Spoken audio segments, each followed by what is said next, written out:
Hey, and welcome to Food Feels and Banana Peels. I'm your host, Laura Pfeiffer. Thanks for joining me. This podcast is all about providing a different perspective on health and disease for you to consider. It's about inspiring you to take control of your own health, advocate for yourself, and be curious about how you can support yourself holistically and naturally so you can live each day happier and healthier than the last. Hi, and welcome today. I'm really excited to speak with Rachel Cogan. Rachel has a very interesting story to share with us, her journey of health and disease that I know will resonate for lots of people right now. You know, on Food Feels and Banana Peels, we're talking about alternative perspectives, and Rachel provides a very interesting alternative perspective in how she tackled her disease. So, Rachel, without further ado, thank you so much for joining me today. I'm really excited to chat with you.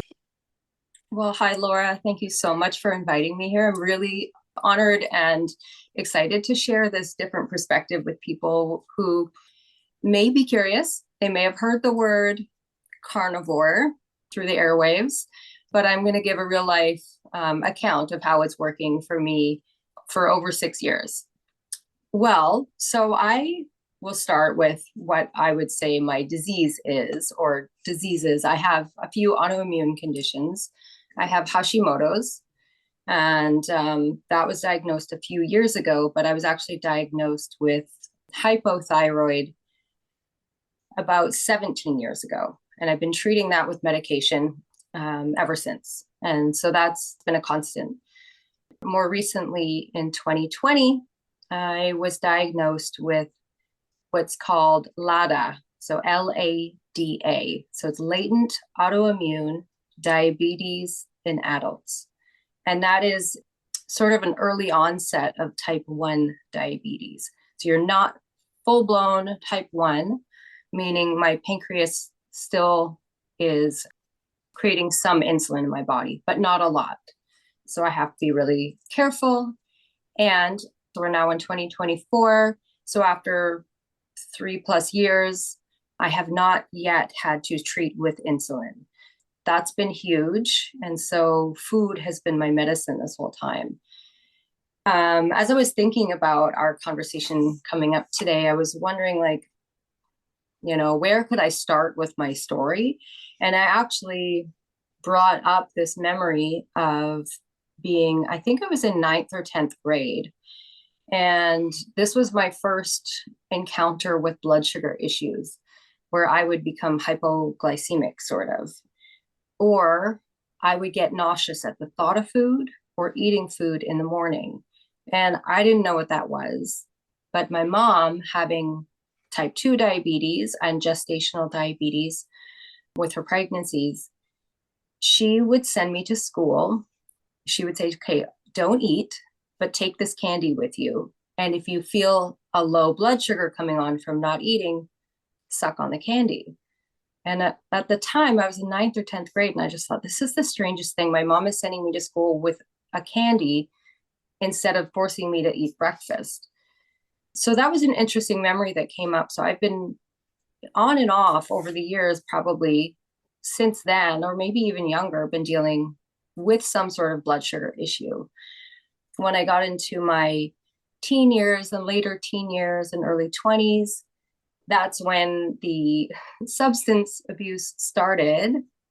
And I don't think I understood how weird I felt from food, because I was often self-medicating with other things, as some teenagers tend to do. Poor sleep, ramen noodles, up all night, and then add in some narcotics and alcohol and cigarettes.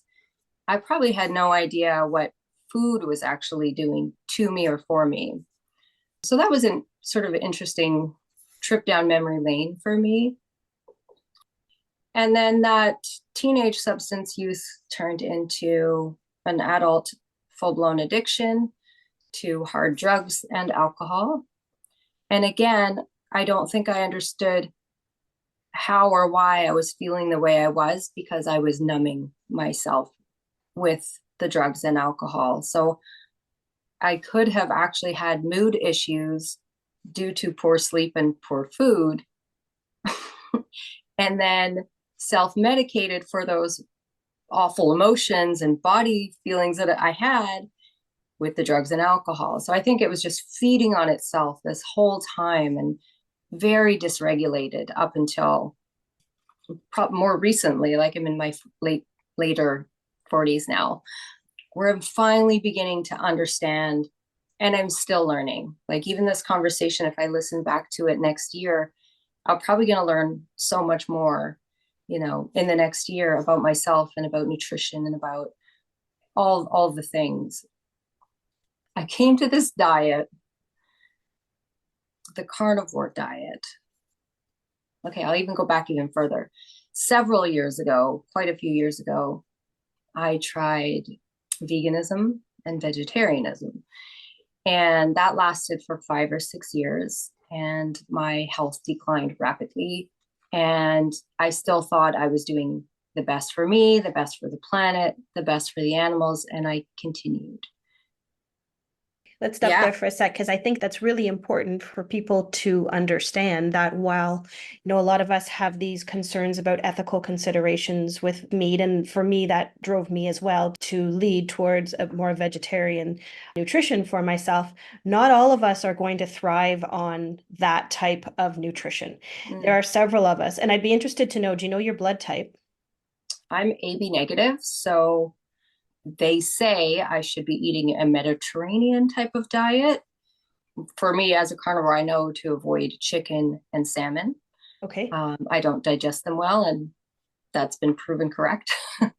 Right. Everybody's unique, right? So we can say there are many people out there who come to think, oh, vegetarian is best or vegan is best. And I need to do this for ethical reasons, for financial reasons, some just because they want to explore or try something different. And this is where being in tune with our body is so very important, because some people will thrive, and there are people who will thrive and lose weight and feel energized, and, moods will be great, happy with life. They're balancing their nutrition properly, and that serves their constitution, their body type. And there will be others like yourself and myself who it is going to send us into a tailspin. It sounds like that's exactly what happened with you.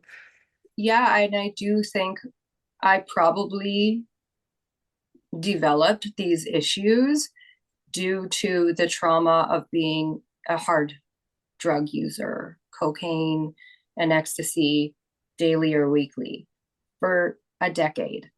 I don't know how my body could have not thrown a fit, right? Mm-hmm. Like, of course it did. I did also have gestational diabetes with both pregnancies. My children are 16 and 14 now. So I was injecting insulin at that time.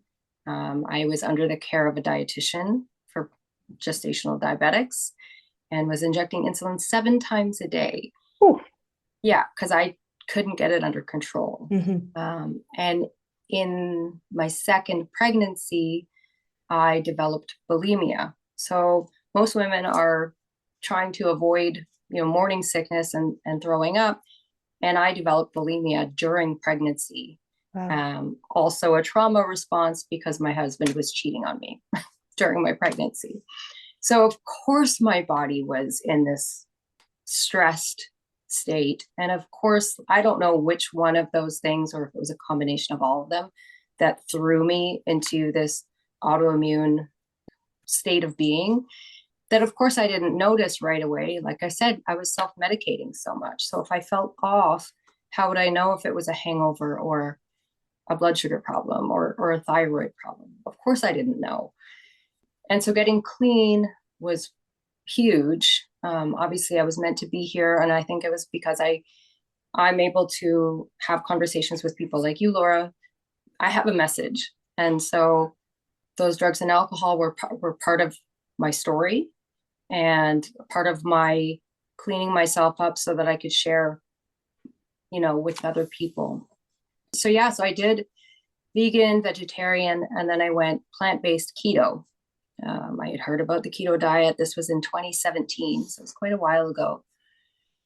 And a bunch of people who I worked with were doing keto, and I thought, okay, I'll try this. And I felt way better. I started incorporating more fats, more coconut oil, and I started feeling way better.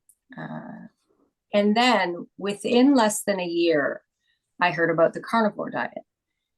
And so going from plant-based to plant-based keto with some chicken thrown in or some eggs thrown in once in a while because my body seriously craved them, I went fully red meat-based carnivore, what felt like overnight. And I can't even tell you the 10x in energy and vitality and mood and just everything 10x in my physiology. I felt so good. And that's a huge change, right? You're taking your nutrition from completely vegan to introducing maybe some more pescatarian type lifestyle with your eggs. And then you're going kind of more plant-based keto where you're still having carbs, but you're limiting your carbohydrate intake, but you're bringing in some different healthy fats and lots of healthy fats because keto base brings in really good fats for the body. And then taking it to a whole new level when you now introduced animal-based food into your body. Right. I made that diet switch to carnivore, like most women who make diet switches, for the physical. I heard it could get you ripped. Heard it could get you strong. And there was a 30-day challenge going on Instagram, and I joined it like on a whim, not having any idea that it would have the effect it did. And so I'd been going to a doctor here in Ottawa. He's actually not taking on clients like this, but I requested a visit with him after seeing him at a low carb conference also here in Ottawa. He deals with diabetic and overweight patients, but he doesn't see regular like general practitioner patients. But I requested a visit with him because my primary care doctor was not understanding keto, was not understanding the blood work that I'd wanted to sort of get a baseline of where I am and where I could be going. And my doctor was like, no, I'm not doing all that extra work. So I requested to this diabetic care doctor that he take me on for a few rounds of blood work and just to see how I'm doing. Well, within, I would say, 6 months to a year of seeing him, we noticed this shift in my blood work and my A1C. The A1C is like a average of your blood sugar over the course of about 3 months. My A1C started climbing since I would see him, and we would check my fasting insulin because when your insulin is high, typically that signals diabetes. Well, type 2 because your body is trying to correct sugars. My insulin had dropped or was so low, it was almost at zero, but my sugars were increasing. So I didn't have the insulin there to protect me and to take care of all that sugar in my blood. Right. And so he's like, yeah, this does not look right. And we did do some extra blood work and some antibody testing and did find that there is some autoimmune issues. And he said something to me that like I've never forgotten. He said, if you had not been eating this way as a carnivore or even keto, you would probably be on insulin instantly from someone seeing these markers. And he's like, I'm so glad that you're eating the way you eat because this is keeping you stable. And so that was in 2020.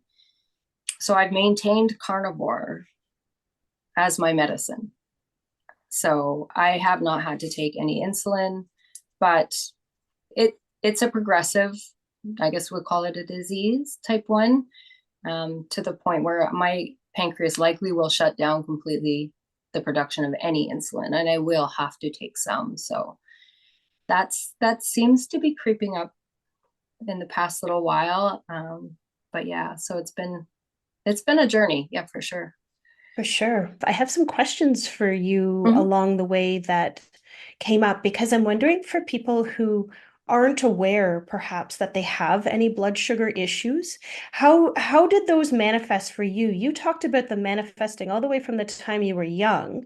And while that Mhm. we have some external factors that came in there, how did they present for you? Because maybe some people out there will have similar symptoms and they don't know they're blood sugar related.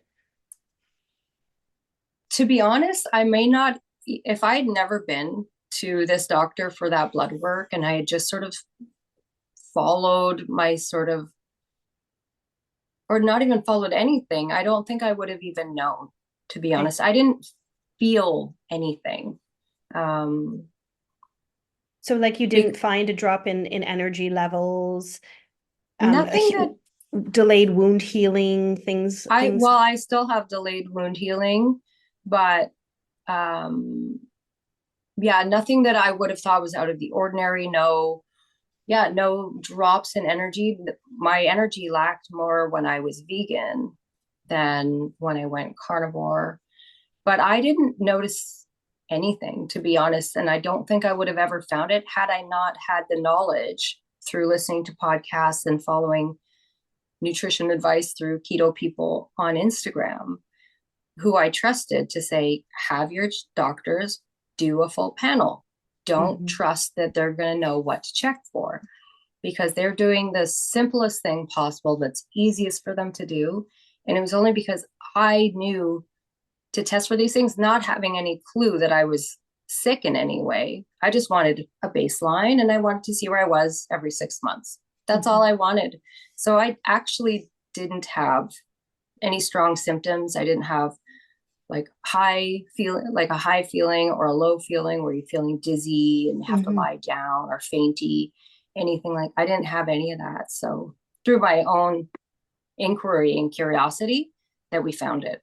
And this comes back to what I'm finding, and from my beginning episode where I talk about advocating for your own health, and I'm Mm-hmm. finding this for everyone who have dug a little bit deeper and pushed a little bit harder, that advocating for our own health, when we know something is not right, we Mm-hmm. know something is not right. And handing over our power really is what we're doing to another, to any practitioner or other person, to say, here, this is what's going on, heal me, find the cause, and I'll just go along blindly with it, is not for many of us what have brought us to the point that we are in our lives, overcoming whatever the disease was. So you are yet another case of a wonderfully strong woman who has said, actually, no, I'm not going to accept you're going to run like these three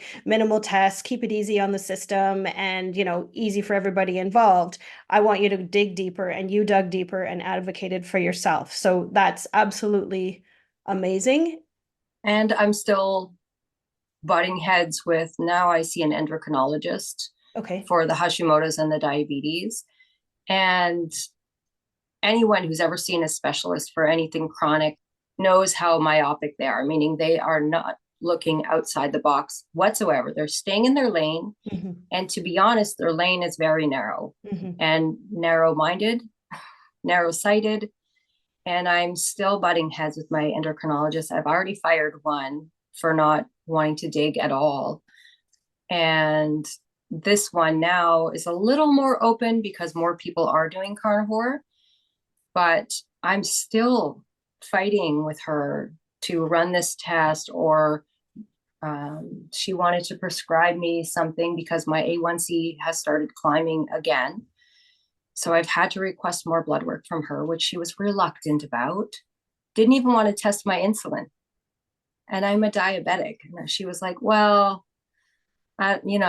what's the point really? And I was like, are you kidding? Like, why wouldn't you check everything? I'm a whole human. Mm-hmm. I'm not just this one thing. And so she said, well, your blood sugar is climbing recently, so I can prescribe you. It's a drug called Januvia. It's meant for type 2 diabetics and it's meant to be taken forever. It's not metformin or insulin. It's something different that lowers your blood sugar. But there was a whole list of side effects that sounded really uncomfortable to me. And yet she was more uncomfortable with me not including kale and lettuce in my diet and just eating meat and eggs. She was more uncomfortable with that part of my health than prescribing something. And I never filled the prescription. I just thought I'm going to try more fasting, which I don't tend to do very well with. But if I maybe do more fasting, more movement to move the blood sugars through my system faster, and also try and be a little bit more strict with my food. It's what I've got right now until I fully need the insulin. So that's why podcasts like yours and the other health podcasts I follow, where I've gotten, some great information, and you take some and you leave some, but it's through people doing this self-exploration that is so important. And there may be something in this podcast or one of your previous podcasts that lights something up in someone, and then they follow that rabbit hole. And it could take, like for me, like 4 years. I'm still figuring it out. And my disease is changing every 6 months. Like something's a bit different, and I have to shift. And so it's constant. It's not like you learn one thing and then you know it all. Like you don't. The lifelong journey, right? The lifelong journey of getting to know ourselves, and then we shift and we change, and then it's getting to know this different version of ourselves, right? And I think you brought up a really important point, because I don't believe that a lot of Western medicine practitioners look at the big picture, and I don't believe that they talk. So it's so important, if you are being supported through Western medicine only, that you have a very good background knowledge of what is going on with your own system, because functional medicine is that branch of medicine that looks at the body as an entire whole. However, most practitioners right now in Western medicine are looking at things from a myopic, as you mentioned, a very small point of view. Your endocrinologist looks at hormones. Everybody has their own specialty, but they don't necessarily put us together as an entire being. Everything is interconnected in our bodies, and it's no one system. If one system is out of whack, there are going to be other systems out of whack as well. And that's where finding root cause of our disease is so important, because when we're treating symptoms with pharmaceuticals in particular, all we're doing is masking, putting a Band-Aid on, and causing another symptom that perhaps in time will actually be worse than what was originally going on, right? Our bodies have to metabolize all of these pharmaceuticals on top of the toxins in our air and our water and our food and our emotions. Like all of these things, they all add up in our bodies. I believe Western medicine is there for a reason. For me, it saved my life, and I would never say don't seek Western medicine ever. However, I believe it's very important to understand perhaps the limitations and seek alternative support in other areas. An interview with a local medical doctor, and we talk about health and disease. And he says to me point blank, Laura, I'm trained in disease. Unfortunately, health is not my training. Right. And this is where I feel going to a natural practitioner, like a naturopathic doctor, somebody who deals with food and alternative supplementation and ways to support the body, that these two together can provide total and complete care for people. But I don't feel that, and this is based on my own experience and from the small sample of people that I've connected with over my journey, there's one fix all for everyone, and that we really have to be very mindful of taking information in from anyone and just following that blindly. We have to advocate for ourselves and know our bodies and do the research to find out what our options actually are. And just because they're not mainstream, it doesn't always mean that they are not a viable option for us. And so this brings me to the carnivore diet, because as a nutritional practitioner, a holistic nutrition, it's definitely not anything that I have recommended to clients, have explored on my own, or am very familiar with. So can you tell me what exactly this entails? So I get asked a lot what I eat, like, what do you eat in a day type of thing. And my palate, while I still have sugar cravings frequently, I think that's partly due to the addictive personality that I have and emotional issues that I have. I think that there's always some sort of numbing or soothing thing that those sugary foods bring me. And I don't know that it'll ever go away because they're everywhere. I mean, even I don't crave fruit so much as I crave chocolate or something sweet.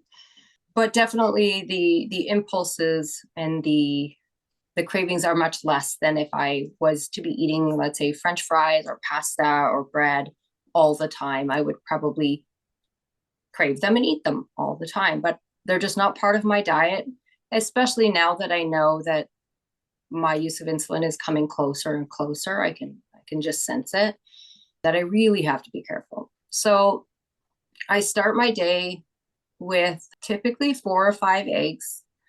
I will have bacon or sausages. I will often eat raw bone marrow. So straight out of the bone, I scrape it out and have that with my eggs.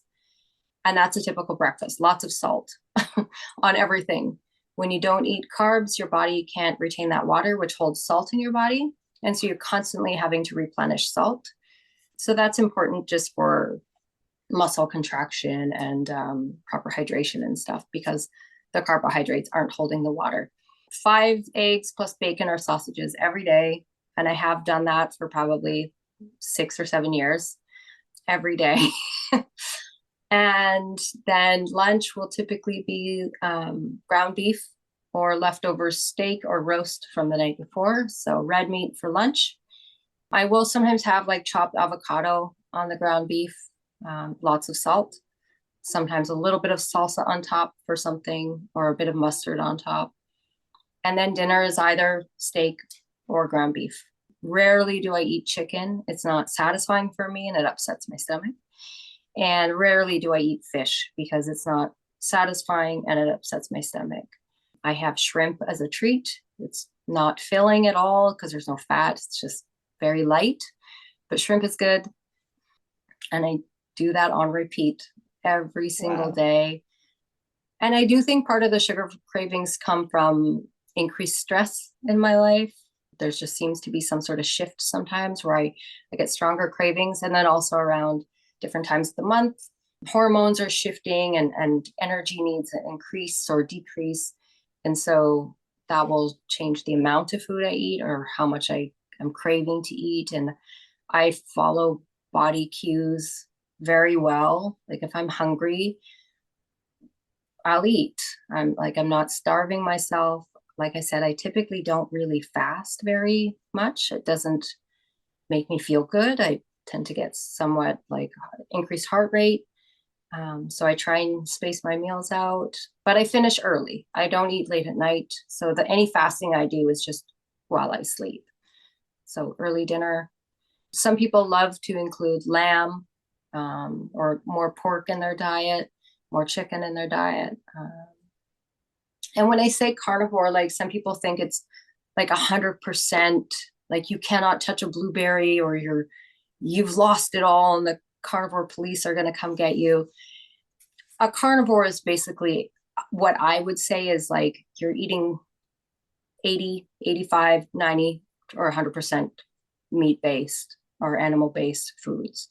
So even if I'm including half of an avocado one day a week, I don't say that I've broken carnivore. It's just that day I felt like having some avocado.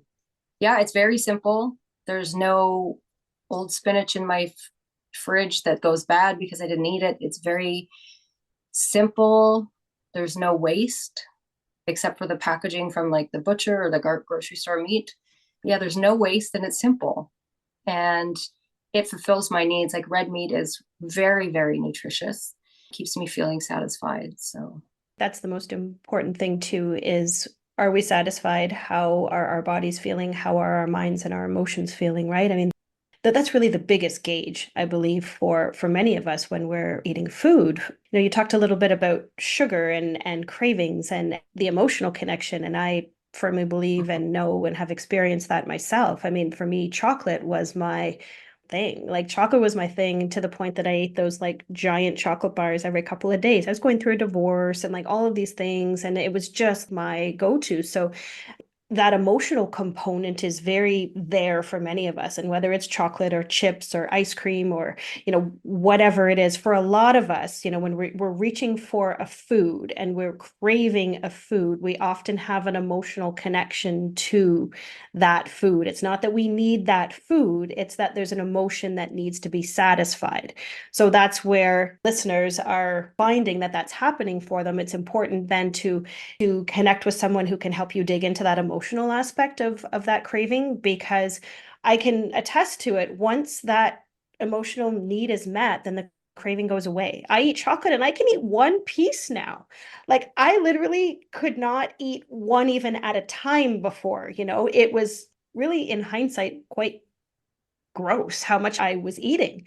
Why I eventually developed sensitivities to it, because it became, chocolate was almost my meat at one point in my nutrition when I was going through a lot of things.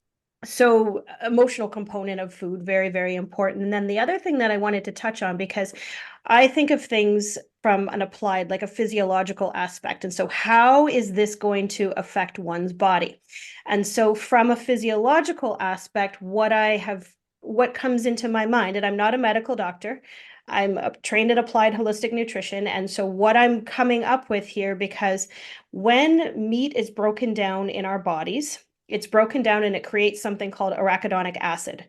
And arachidonic acid has to be buffered.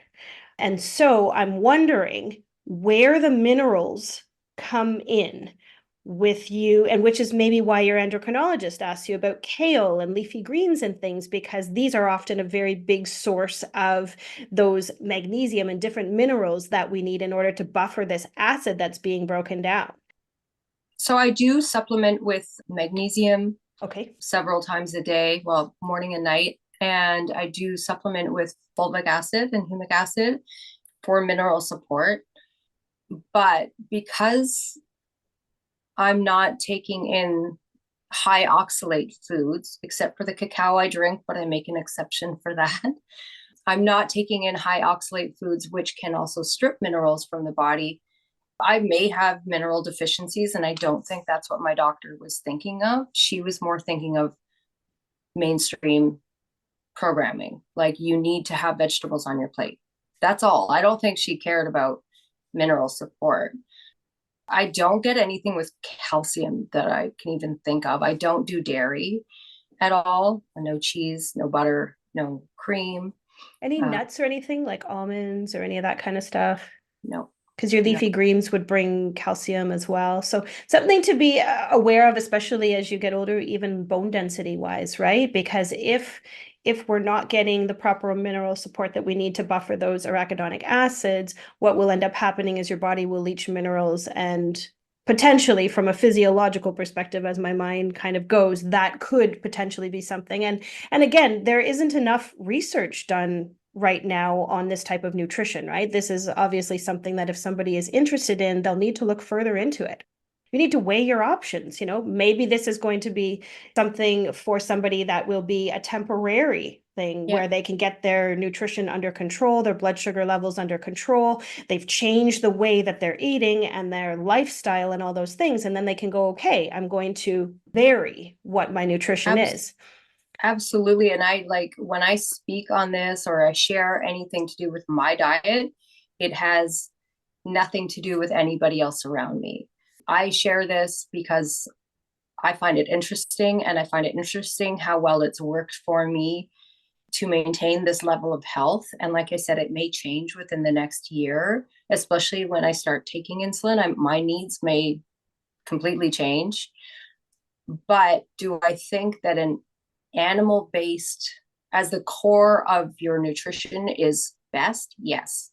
Do I think everybody needs to go zero fruit, zero vegetable? Absolutely not. Like you said, it can be like a 30-day or a 60-day or even a year long. My partner did a year of carnivore. He felt great. And then when he felt like he was at the point where he wanted to go back to including rice and potatoes, he did.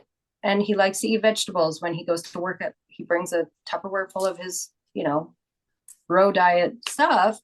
And that works really well for him. But he tried it. He got lots of stuff under control and he felt amazing. And I mean, we're together as a couple, and it's not like I would judge him or shame him for eating broccoli with his steak.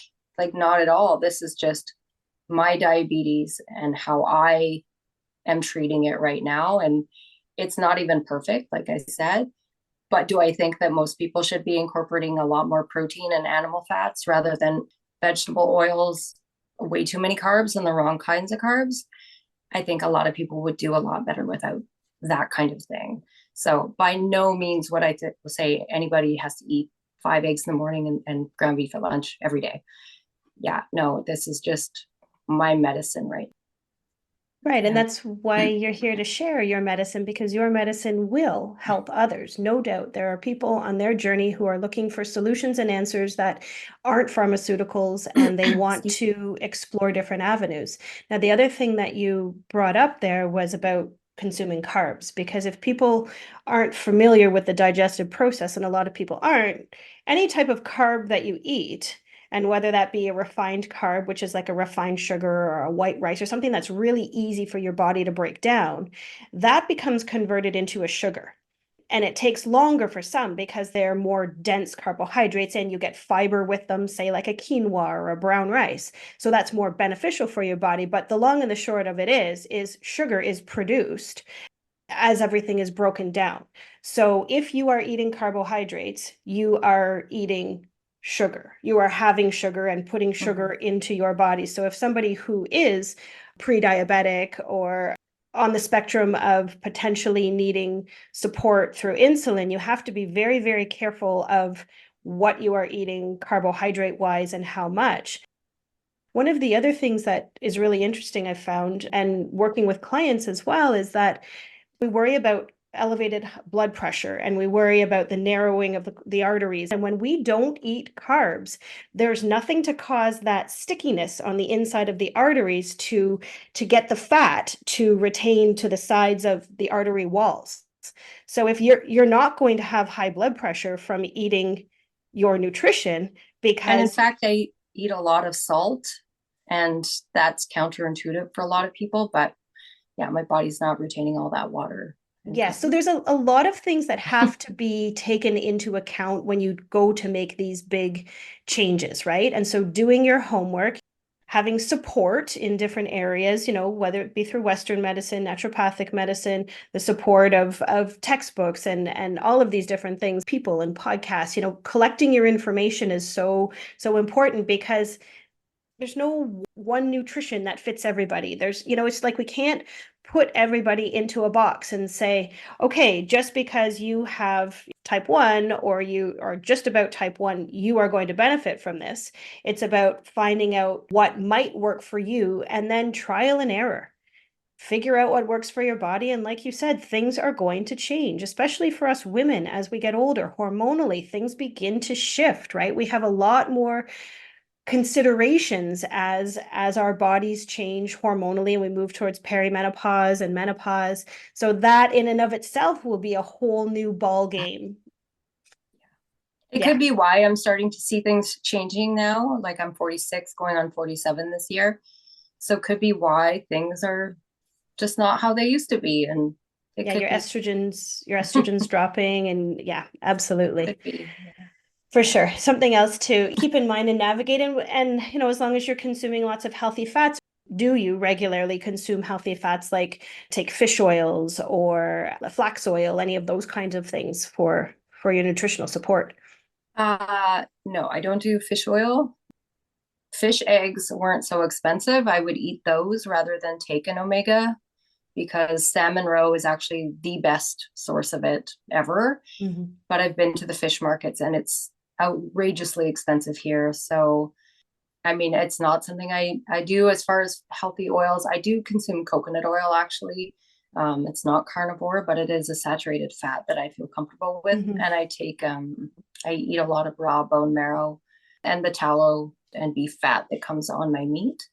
But the egg yolk and the bone marrow are my main sources of fat. Yeah. And again, these are things that you've found are working for you, right? And that's where everybody has to do their homework and Mm-hmm. experiment and try and be aware of your body in the process. If Mm-hmm. your body is feeling good, then that's generally a good sign that whatever you're doing is leading you in a good direction. And if your body is not feeling good, well, then just because somebody told you that this is supposed to be good, you need to understand yourself in order to help yourself and advocate for yourself and find your way to a healthier, happier you. So that kind of brings me to my next question, because I'm wondering if there are people out there who are struggling with their health, who are considering different nutritional changes, what you would tell them, the overarching experience that has emerged from your journey. What would you say to them? Well, you mentioned something about there's no one size fits all as far as health and nutrition. And my new area of curiosity and research has been into our light environment. So sunlight, blue light, red light, but mainly the sun.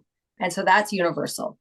Getting sunlight in your eyes in the morning sets your circadian rhythm, and turning blue light off at night allows you to sleep and rest the way the body should. That is universal. Our bodies actually are processing light. So it is like a nutrition for us. But I would say make sure your light diet is in check. And that's really hard to do. But I think it's really important for everybody for proper sleep, for proper digestion, mood, Mm-hmm. all of that relates to how much light or how little light we're actually getting in our diet. So that's first. Next, I would say that women in particular, although men as well, are not getting enough protein in their diet. And if you think you are getting protein by eating 2 eggs a day, that's like 12 grams of protein. That's nothing. That's literally like that, which is why I eat 4 to 5 eggs in the morning. And if you're not getting protein, protein is the most important thing for you. If you're not getting enough protein, the body is going to be in a constant state of searching for nutrients, which is why you're going to snack, which is why your sleep is going to be poor. We have this system in our body. It's almost like running on cortisol all the time. It keeps you alert because it thinks you're starving, and you are possibly starving. If you're just eating junk food or bagels or a Subway sandwich with like a few slices of turkey in it, the body is going to be in a constant search for protein. And if you're not meeting those protein needs, you're going to get more cravings. You're going to eat more. You're going to eat more, possibly carbs or those foods that your body's just like, give me something. I'm looking for something. Then you get a crash. Then you snack again. This is where blood sugar dysregulation starts to come in, and mood changes. Depression can come from that. Eat more protein. It keeps you way more satisfied for much longer, and it meets a lot of the nutrient needs in the body and can actually help you sleep better at night. And when we sleep better at night, our insulin is knocked out. And so that'll cascade into the following morning. So eat more protein. That's like light and eat more protein to prevent the body thinking that it's always got to search for some sort of nutrient. Educate yourself on what, like you said, what breaks down into sugar. Your apple breaks down into sugar. Your bagel breaks down into sugar. I mean, even if it's natural, it's going to break down into sugar, and those add up. I wear a glucose monitor and I can see what an avocado does to me or what a few strawberries does to me. I've had to cut out berries completely because they just shoot up my blood sugar. So if you're eating oatmeal with peanut butter and maple syrup drizzled on top with bananas on top. Just be aware that's all glucose, basically. So just educate yourself on what sugar actually is. Mm-hmm. Yeah, those would be top three things. Those are really, really great. I mean, getting your circadian rhythm in alignment with your body is for everybody going to set us up for success, number one. And then number two, protein. Well, protein are the building block for every single cell of our bodies. So if we're not getting enough, and just so people know, we have these plant-based proteins and we have non-plant-based proteins or animal-based proteins. And if some people are skilled and understand how to properly protein combine to make complete proteins out of plant-based, well, then that's great. And if that serves your body, great. We're not saying that you have to eat a whole bunch of meat. We're saying figure out proteins so that you make sure you're getting enough. And then you get to decide how those proteins make your body feel, right? Whether it's an animal-based or a plant-based. And then sugar, absolutely. Educate yourself on sugar because sugar is 10 times more addictive than cocaine. Whether you knew that or not, if you're reaching for, your gummy bears, it's 10 times more addictive than cocaine. And we've talked a little bit too about the emotional aspect. And a lot of times, many of us who have those emotional connections to a food, a lot of times it's sugar. So definitely be aware. I think those are great tools and information that you provided, Rachel. Thank you so much for sharing your story. It's definitely a new one for me. I've never interviewed anyone on a carnivore diet, but I've definitely learned a lot. And it's really made me think a lot about the physiological aspects of what you're doing and why things are working and are working for you. And I'm really happy to hear that they are and that you've been able to manage your own condition to the point that, you're not reliant completely on pharmaceutical medication because you're managing a lot of different things now. So it's inspirational, hopefully, for people to see that this is really an act of self-love where you're caring for yourself. When we love ourselves, we're going to do the work to figure out what it is we need to do for ourselves to help ourselves become happier and healthier. Health begins on the inside, right? And once we feed the inside, then it begins to manifest outside, not only in our physical bodies, but everywhere else around us. So thank you so much. Thank you so much for having me. It was a really great conversation. Yeah, I really enjoyed it too, for sure. And Rachel, if people wanted to get a hold of you, would there be somewhere that they could connect with you? So yeah, I'm on Facebook and Instagram. On Facebook, it's Rachel Maria, and I am .RachelInspired on Instagram. Thank you so much for your time today, Rachel. It was an honor to chat with you. I learned a lot, and I wish you so much love on your journey ahead. I'm sure we'll connect again soon. Thank you so much. Bye. My pleasure. Bye for now. Together, we can inspire people to make healthy changes and advocate for themselves in a different way. Knowledge is power, and I hope you'll share yours. Be well, and until next time.